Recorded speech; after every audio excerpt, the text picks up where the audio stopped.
La première loi de la réfraction, c'est une loi qui stipule qu'un rayon incident, un rayon réfracté et la normale sont toujours dans un même plan.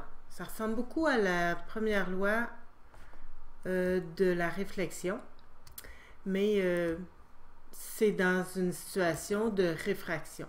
Alors, c'est les trois rayons, en fait les deux rayons, le rayon incident qui est dans un premier milieu, qui va frapper un point d'incidence à la surface d'un dioptre.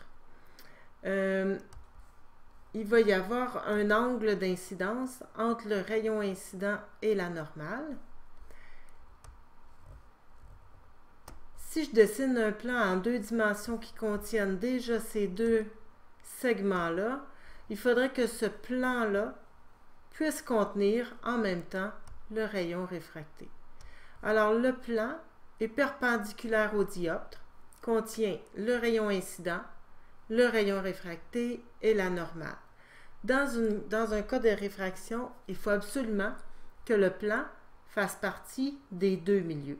Alors il y a une partie du plan dans le premier milieu et une partie du plan dans le second milieu.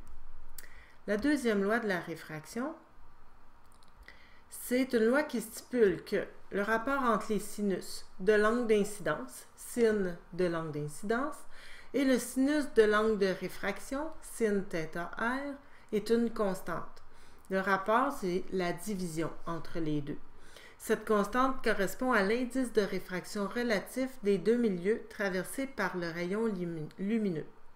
Qu'est-ce que ça veut dire tout ça? C'est que quand je fais le rapport de sin de I avec sin de R, je me retrouve avec toujours une constante pour deux milieux donnés. Et cette constante-là correspond à l'indice de réfraction relatif. L'indice de réfraction relatif, c'est le N, lorsque le rayon passe d'un premier milieu vers un second milieu. Et pour calculer l'indice de réfraction, dans les capsules précédentes, on avait expliqué mathématiquement qu'on pouvait trouver l'indice relatif de réfraction en faisant le rapport de N2 sur N1. L'indice de réfraction du second milieu divisé par l'indice de réfraction du premier milieu. Ce qui fait que sin θi divisé par sin θr est égal à N2 sur N1. C'est ce que j'ai réécrit ici.